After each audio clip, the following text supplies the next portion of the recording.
Been dealing with this for a long time. Too long. My name is Andrew. I go by Drew as well. I've been an asthmatic since I was 8 months old. I want to talk to you guys about something nobody's ever told you about asthma. And I became aware of it not too long ago. I wish I had known much sooner. I'm 39 years old, and when I was 8 months old, I was intubated. My mother was so scared seeing and hearing her baby breathe like that, and the noise and the discomfort and the panic of a parent looking at her child like that. And now that I'm a father and my baby girl is 7 months old, I have to watch as she's starting to eat solid foods and make sure that she's safe also. What am I getting at? Well, one of the causes of asthma that nobody talks about is food. And the reality is, we live in a world where nobody wants to be held accountable for anything that they do. So they're prescribing steroids in the version of Advair and prednisone, and they're prescribing a lot of albuterol, Ventolin, same thing. I've been taking this my entire life. Who knows what long-term effects this can have later on. We just live in a world where we don't take accountability for our actions. And the truth is, you need to be responsible for the food that you eat and the activities that you do and the preventive maintenance that you put on your body. If you're eating food and in the middle of the meal, you're blowing your nose, it's letting you know, your body is giving you a warning sign that something's wrong. Something in the food is not for you. It's not healthy for you. Your body's finding it inflammatory. Basically, for me, my triggers in the food world for my asthma is wheat, dairy, canola oil, any of these man-made oils, these trans fat oils, any of these rapeseed oils. These are all terrible for you. So pay attention while you eat to see if you get asthma or blow your nose. Your body is giving you the big warning sign that's flashing. Now, my doctors never told me to watch the foods that I eat. They always just told me, take this preventive maintenance, take this preventive medication. They didn't tell me about exercise. They didn't tell me about watching what I eat.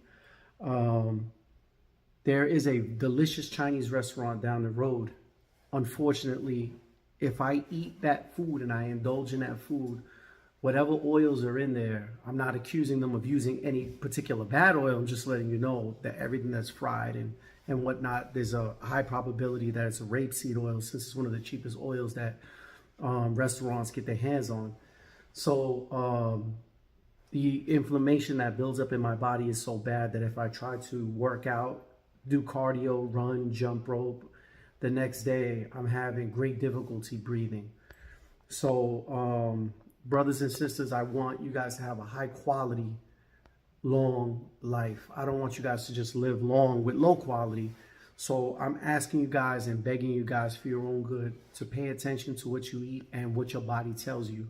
Because a lot of times we don't pay attention to the signs that our body is giving us. Now, this is just my theory. I'm not a doctor. I'm not pretending to be a doctor. That's not my position in this world. But through the experience that I have, this is what I've come to see. So once your body gets a certain amount of inflammation and you're at a resting period, let's say you took a nebulizer or a quick pump of the Ventolin and you're nice and calm, it's easy to breathe. But once you get involved in a physical or strenuous activity, let's just imagine like a bunch of dust that's settled on the ground, and then somebody comes and slaps it up and it comes floating around everywhere and it becomes an issue. That's what I can compare being very highly inflammatory with. So like, let's say, for instance, I ate that Chinese food, then a couple of hours later or even the following day, I wanted to go to the gym and I wanted to run a mile. I would have great difficulty because the level of inflammation in my body is so high.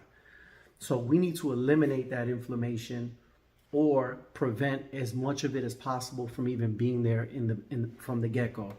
So how you do that is eating anti-inflammatory foods. One, which is on my channel in a previous video, is sea moss.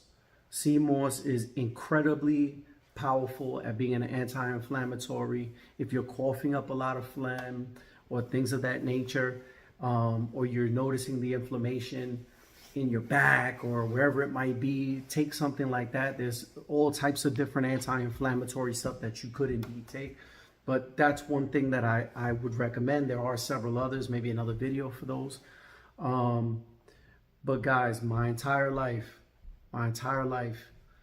just as a kid, you know, I'm 39 years of age, going through from my childhood all the way to just a couple of years ago, not being accountable or realizing that my own actions were causing me this problem and this discomfort. I don't want this for you guys. I want you guys to try to make a food log if possible, or just be conscious the next time that you're eating food, because this food is having a great effect on you. And yeah, sometimes I fall off the bandwagon because the food is delicious, but read the back of labels. If you see canola oil in there, try to dodge it like the plague. If you want pizza, maybe one slice.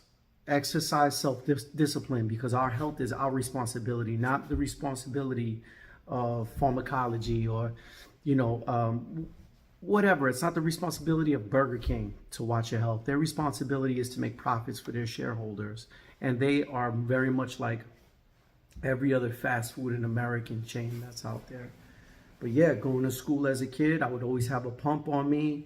I was never really involved in gym class and things like that. I run on a constant basis so that I can become aware of how much inflammation is currently in my body. And if I have trouble with asthma, then I know I got to step back from the foods I've been eating, start making my rice at home, start grilling meat, start eating vegetables, start eating fruits, fresh fruits, and staying away from dairy and wheat, especially. Those are two of my biggest triggers, and most likely you and I are not too far apart.